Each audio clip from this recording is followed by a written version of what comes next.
அண்மை செய்தியை பார்த்துக் கொண்டிருக்கிறோம். தொடர்ந்து மழை பெய்து வரும் நிலையில் இன்று பிற்பகல் 1:30 மணிக்கு பூண்டி ஏரி திறக்கப்படுவதாக அறிவிக்கப்பட்டிருக்கிறது.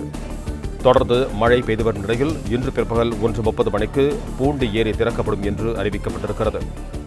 முதற்கட்டமாக பூண்டி ஏரியில் இருந்து வினாடிக்கு 1000 கனஅடி நீர் திறக்கப்படுகிறது. தொடர்ந்து மழை பெய்து வரும் நிலையில் இன்று பிற்பகல் 1:30 மணிக்கு பூண்டி ஏரி திறக்கப்படும் என்று அறிவிக்கப்பட்டிருக்கிறது. இதுகுறித்து கூடுதல் விவரங்களோடு இணைகிறார் எமது செய்தியாளர் பாலாஜி. வணக்கம் பாலாஜி, உங்களிடம் இருக்கும் தகவல்களை பகிர்ந்து கொள்ளுங்கள். வணக்கம். சென்னைக்கு குடிநீர் வழங்கும் முக்கிய ஏரிகளின் பங்கு வகிக்கும் பூண்டி சத்தியமூர்த்தி நீர்த்தேக்கம் வெகுவாக நிரம்பி வருகிறது. இதன் முழு கொள்ளளவான 3231 மில்லியன் கன அடியில் தற்போது வெகுவாக நிரம்பி வருகிறது. இந்த நிலையில் இந்த பூண்டி ஏரியின் மொத்த அடி உயரமானது 35 அடி உயரத்தில் தற்போது 34.58 அடி உயரத்தை எட்டியுள்ளது. இந்த நிலையில் இந்த பூண்டி ஏரிக்கு ஆந்திர மாநிலம் அம்மம்பள்ளியில் இருந்து திறக்கப்பட்ட உபரி நீரும் மற்றும் மழைநீர் வரத்து, மேலும் கிருஷ்ணா நதி நீர் வரத்தென இந்த பூண்டி ஏரிக்கு நீர்வரத்தான அதிகரித்து வந்து கொண்டிருக்கிறது.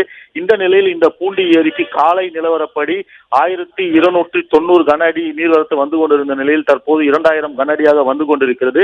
இந்த நிலையில் இந்த பூண்டி ஏரியின் பாதுகாப்பு கருதி பூண்டி ஏரியிலிருந்து 1:30 மணி அளவில் வினாடிக்கு 1000 கன அடி உபரி நீர் திறக்கப்பட உள்ளது.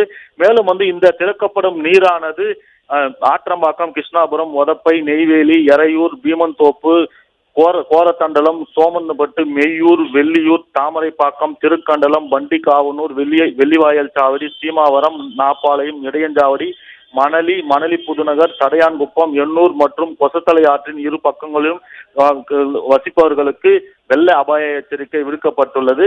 இந்த பூண்டி ஏரியிலிருந்து இன்று மதியம் 1:30 மணி அளவில் வினாடிக்கு 1000 கன அடி உபரி நீர் திறக்கப்பட உள்ளது.